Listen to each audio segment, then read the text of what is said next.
নমস্কার বন্ধুরা, আজকে আমরা কবি প্রেমেন্দ্র মিত্রের কবিতা পুরানো কাগজের ফেরিওয়ালার লাইন বাই লাইন ব্যাখ্যামূলক আলোচনা করব। কোনো এক সময় আমাদের কাছে কোনো ব্যক্তি অথবা কোনো বস্তুর যে প্রয়োজন থাকে, সময়ের সাথে সাথে তার প্রয়োজনীয়তা শেষ হয়ে আসায় আমরা তার গুরুত্ব সম্পর্কে ভুলেই যাই। আকর্ষণ শেষ, প্রয়োজন শেষ। এক সময় যে সমস্ত ছাড়া আমাদের দৈনন্দিন জীবন ভালোভাবে চলতোই না, হয়তো দেখবে সময়ের প্রেক্ষাপটে সেগুলিও অকেজো হয়ে পড়ে রয়েছে। এক সময়ের নিতান্ত আবশ্যক বস্তুগুলি ধূলিসাৎ হয়ে পড়ে রয়েছে। অত্যন্ত ঘনিষ্ঠ সম্পর্কে মলিনতা নেমে এসেছে। এটিই মানুষের জীবনের বাস্তবিকতা।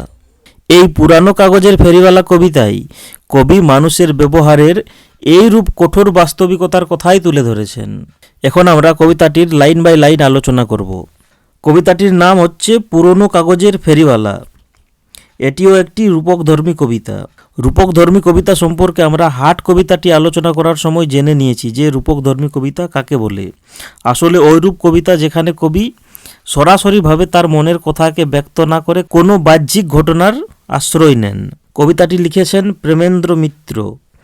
জন্ম 4 সেপ্টেম্বর 1904, মৃত্যু 3 মে 1988। কবি প্রেমেন্দ্র মিত্রের ছদ্মনাম হচ্ছে আমাদের কৃত্তিবাস ভদ্র, মনে রাখবে সবাই। কবিতাটি প্রথমা কাব্যগ্রন্থ থেকে নেওয়া হয়েছে।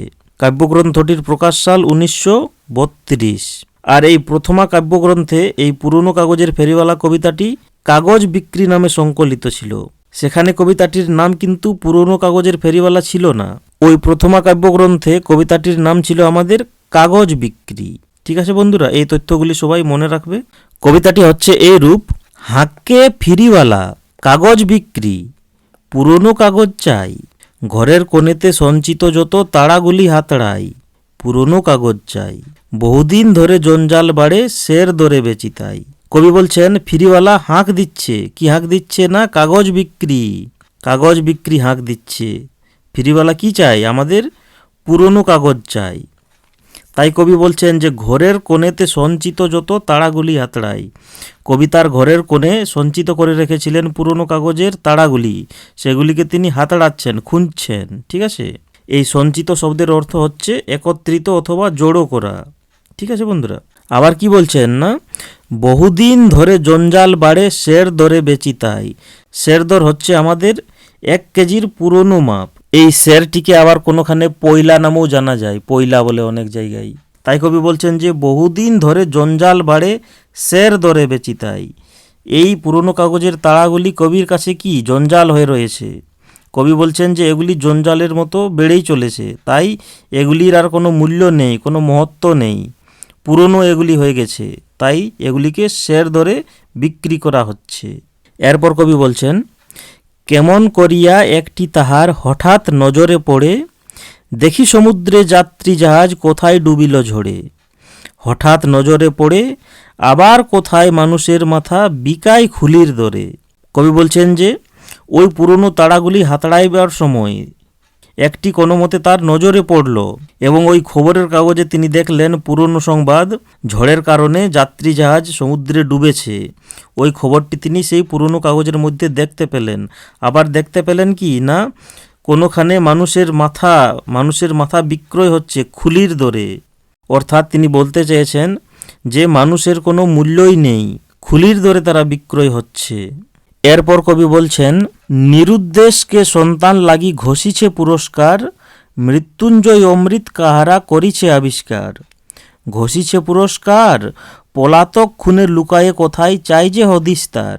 ওই পুরনো পেপারের মধ্যে তিনি সংবাদ দেখতে পেলেন যে পুরস্কার ঘোষণা রয়েছে। কিসের পুরস্কার ঘোষণা রয়েছে? না, কারো সন্তান হারিয়ে গেছে, নিরুদ্দেশ হয়ে গেছে। নিরুদ্দেশ শব্দটির অর্থ হচ্ছে নিখোঁজ। নিরুদ্দেশ শব্দটির অর্থ হচ্ছে নিখোঁজ অথবা হারিয়ে যাওয়া। কারো সন্তান হারিয়ে গেছে, তাই তাদের পরিবারের লোক তাকে ফিরে পাওয়ার জন্য পুরস্কার ঘোষণা করেছেন। আবার দেখতে পেলেন ওই খবরের কাগজের মধ্যে তিনি যে মৃত্যুঞ্জয় অমৃত, অর্থাৎ মৃত্যুকে জয় করেছেন যিনি, এমন। তো মৃত্যুকে জয় করা অমৃতের আবিষ্কার করা হয়েছে। আবার পুরস্কার ঘোষণা করা হয়েছে কিসের জন্য? না, পলাতক খুনের লুকায়ে কোথায় চাই যে হদিস্তার। কোনো এক খুনি খুন করে কোথাও পালিয়ে লুকিয়ে আছে এবং তার হদিশ পাওয়ার জন্য, তার সন্ধান পাওয়ার জন্য, হদিশ শব্দটির অর্থ হচ্ছে সন্ধান, তার সন্ধান পাওয়ার জন্য পুরস্কার ঘোষণা করা হয়েছে, যে ওই খুনিটির সন্ধান দিতে পারবে তাকে পুরস্কৃত করা হবে। কবি সেই পুরনো কাগজের মধ্যে এই সব সংবাদ দেখতে পাচ্ছেন। সেই পুরনো কাগজগুলিকে বিক্রয় করার উদ্দেশ্যে যখন ঘরের কোণ থেকে তিনি বের করে নিয়ে এলেন, তখন হঠাৎ কোনো এক খবরের কাগজের মধ্যে এই সব খবর তিনি দেখতে পাচ্ছেন। আবার লিখছেন, কোন সে বধূর বুকের আগুন ভিতর করিয়া খাক, অবশেষে লাগে বসনে তাহার পুড়ে গেল 7 পাক। ভিতর করিয়া খাক, কোন সে গিরির গরল অনলে ঘটিল দুর্বিপাক। খাক শব্দটির অর্থ হচ্ছে বন্ধুরা ছাই, খাক হয়ে যাওয়া, ছাই হয়ে যাওয়া। আর এই গিরি শব্দটির অর্থ হচ্ছে আমাদের পর্বত, এবং গরল শব্দটির অর্থ হচ্ছে বিষ, ও দুর্বিপাক শব্দটির অর্থ হচ্ছে বিপদ। কবি এখানে বলছেন যে কোন সে বধূর বুকের আগুন ভিতর করিয়া খাক, অবশেষে লাগে বসনে তাহার পুড়ে গেল 7 পাক। এখানে তিনি গৃহবধূ নির্যাতনের কথাকে তুলে ধরেছেন। অনেক সময় দেখা যায় অনেক বাড়িতে বধূকে পুড়িয়ে মারা হয়। 7 পাকের বাঁধনে বাঁধা পবিত্র সম্পর্কটি সেটি পুড়ে খাক হয়ে যায়, ছাই হয়ে যায়।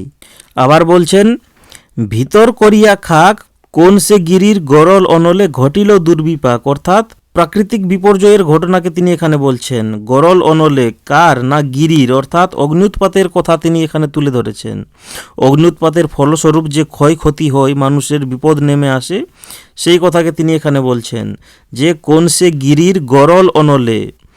গিরির, গিরি অর্থাৎ পর্বত, গরল অনলে, গরল অর্থাৎ বিষ, বিষাক্ত, অনল, অনল অর্থাৎ আগুন, বিষাক্ত আগুন, পর্বত থেকে চুইয়ে পড়া বিষাক্ত আগুনে কি ঘটিল না দুর্বিপাক ঘটিল, বিপদ ঘটিল। এরূপ সংবাদ তিনি পুরনো খবরের কাগজের মধ্যে দেখতে পাচ্ছেন। কোনোখানে দেখতে পাচ্ছেন যে কেউ পুরস্কার ঘোষণা করেছে তার নিরুদ্দেশ সন্তানকে ফিরে পাওয়ার জন্য, আবার কেউ পুরস্কার ঘোষণা করেছে পলাতক খুনি কোথায় লুকিয়ে আছে তার হদিশ দেওয়ার জন্য। বিবাহ বন্ধনে বন্ধিতা কোনো গৃহবধূকে পুড়িয়ে মারা হয়েছে, আবার কোনোখানে অগ্ন্যুৎপাতের বিপর্যয় নেমে এসেছে। এরপর কবি বলছেন, হারানো তারিখ ফিরে আসে, ফের পুরানো কাগজ পড়ি, আমার নয়নে সহসা পোহায় সেদিনের বিভাবরী। পুরানো কাগজ পড়ি, রাখিল ধরণী সে দিনটির পায়ের চিহ্ন ধরি। এই বিভাবরী শব্দটির অর্থ হচ্ছে বন্ধুরা রাত্রি, আর ধরণী শব্দের অর্থ তোমরা জানো পৃথিবী। কবি এখানে বলছেন যে ওই হারানো তারিখগুলিও কিন্তু আবার সেই পুরনো কাগজ পড়ে ফিরে আসছে, এবং তার নয়নে ভেসে উঠছে, তার চোখে ভেসে উঠছে কি না ওই দিনের রাত্রিটি ভেসে উঠছে। কবির পূর্ব স্মৃতির কথা মনে পড়ছে, সেই দিনগুলি আবার কবির কাছে ফিরে আসছে। এরপর কবি বলছেন, সে পদচিহ্ন কোথায় মিলালো তারপরে নাহি খোঁজ, মানুষের ঘরে সকলের বড় উৎসব নবরোজ। তারপরে নাই খোঁজ, যাত্রী জাহাজে ডুবিল যে, বুঝি তারও ঘরে আজ ভোজ। কবি বলছেন কি না সেই পদচিহ্ন যে তারপর কোথায় মিলিয়ে গেল তার আর কোনো খোঁজ নাই। কবি বলছেন যে মানুষ অতীতকে আঁকড়ে ধরে রাখে না, অতীতকে জড়িয়ে ধরে রাখে না, তার আর কোনো পশ্চাতাপ করে না। মানুষের ঘরে উৎসব লেগেই রয়েছে, এবং তাই বলছেন যে হয়তো বুঝি যাত্রী জাহাজে যে ডুবেছিল তারও ঘরে আজ ভোজ হচ্ছে। একদা এক যাত্রী জাহাজে যে যাত্রী ডুবেছিল হয়তো তারও ঘরে আজ ভোজ হচ্ছে, সে যাত্রীর শোককে তারা ভুলে গেছে। এরপরে কবি বলছেন যে রক্তে ছোপানো অশ্রুতে ভেজা পুরাতন যত পাতা, সব জঞ্জাল আজিকে হলেও রঙিন সুতায় গাঁথা। পুরাতন যত পাতা, তাতে কোন দিন কি দাগ লাগিল, কে বৃথা ঘামায় মাথা। কবি বলছেন যে ওই পুরাতন পাতাগুলি কি রূপ না রক্তে ছোপানো, আবার অশ্রুতে ভেজা। কোনো খবরের কাগজে হয়তো কারো আহত হওয়া, নিহত হওয়ার সংবাদ, আবার কোনো খবরের কাগজে হয়তো কেউ কাউকে হারিয়ে ফেলার দুঃখজনক সংবাদ। এইরূপ নানা স্মৃতি রয়েছে সেই পুরাতন খবরের কাগজগুলিতে, এবং সেগুলি আজকে জঞ্জাল হলেও কি না রঙিন সুতোর মধ্যে গাঁথা রয়েছে। আজকে তো না হয় পুরনো হয়ে সেগুলি জঞ্জালে পরিণত হয়েছে, কিন্তু তবুও সেগুলি কবি কি না রঙিন সুতোর মধ্যে গেঁথে রেখেছেন, সেগুলিকে বেঁধে রেখেছেন। তাই বলছেন যে পুরাতন যত পাতা, তাতে কোন দিন কি দাগ লাগিল কে বৃথা ঘামায় মাথা। ওই যে পুরাতন পাতাগুলি, তাতে নানারূপ দাগ পড়েছে, সময়ের সাথে সাথে ধুলো ময়লা জমেছে। তাই কবি বলছেন যে তাতে কোন দিন কি দাগ লাগিল কে বৃথা ঘামায় মাথা। ওই যে পুরাতন হয়ে গেছে, আর তার কোনো মহত্ব রইল না। এক সময় ওই খবরের কাগজগুলি যে নানারূপ গুরুত্বপূর্ণ তথ্য কিংবা সংবাদ আমাদেরকে দিয়েছে, সেগুলি আজ সময়ের প্রেক্ষাপটে সেগুলিও অকেজ হয়ে পড়ে রয়েছে এবং সেগুলি আমাদের কোনো কামেরই না। তাই কবি বলছেন যে তাতে কোন দিন কি দাগ লাগিল কে বৃথা ঘামায় মাথা। কে আর বৃথা মাথা ঘামাতে যাচ্ছে? ধুলায় মলিন হচ্ছে না ছিঁড়ছে, সে সম্পর্কে কেউ আর মাথা ঘামাতে যাচ্ছে না। এরপর কবি বলছেন, হাঁকে ফিরিওয়ালা কাগজ বিক্রি, পুরনো কাগজ চাই, ঘর ভরি যত মিছে জঞ্জাল, জমাবার নাহি ঠাঁই। পুরনো কাগজ চাই, আদর যাহার ফুরালো, তাহারে শের দরে বেচো ভাই। কবি বলছেন কি না, ওই যে ফিরিওয়ালা হাঁক দিচ্ছে পুরনো কাগজ চাই, এই খবরের কাগজগুলি এখন বর্তমানে জঞ্জাল, এগুলিকে আর জমাবার ঠাঁই নাই। ঠাঁই শব্দটির অর্থ হচ্ছে স্থান, জায়গা। এগুলিকে আর জমিয়ে রাখার মতো কোনো আমাদের স্থান নাই, এগুলির জন্য আমরা আর কোনো স্থান দিতে পারি না। তাই এগুলি মিছে জঞ্জাল আমাদের কাছে, কোনো রকমভাবে এর থেকে আমরা দায়মুক্ত হতে চাই। তাই কবি বলছেন কি, যে এগুলির আদর ফুরিয়ে গেছে, আদর যাহার ফুরালো, তাহারে কি দরে বেচো না শের দরে বেচো ভাই। এগুলির আর আমাদের কাছে কোনো গুরুত্ব নেই, এগুলির আর কোনো মহত্ব নেই। এক সময় এই পুরাতন খবরের কাগজগুলি আমরাকে যে খুবই গুরুত্বপূর্ণ সংবাদ দিয়েছে, খুবই গুরুত্বপূর্ণ তথ্য আমাদেরকে দিয়েছে, এবং সময়ের প্রেক্ষাপটে আজ এগুলি আমাদের কাছে কি না, এগুলির কোনো মহত্বই নেই। এগুলি এখন আমাদের কাছে জঞ্জাল হয়ে পড়ে রয়েছে। এগুলির কোনো গুরুত্ব না থাকায় এগুলিকে ফিরিওয়ালাকে বিক্রি করে দেওয়া হচ্ছে, এবং সেটিও কি না আবার শের ধরে, অর্থাৎ এর থেকে দায়মুক্ত হওয়া হচ্ছে। এই হচ্ছে মানুষের কঠোর বাস্তবিকতা। তো বন্ধুরা, বেশ, এই ছিল আজকে আমাদের কবিতা, এখানেই শেষ হলো। আশা করি তোমাদের এই ব্যাখ্যা ভালো লেগেছে। দেখা হবে আবার পরের ভিডিওটিতে। ধন্যবাদ।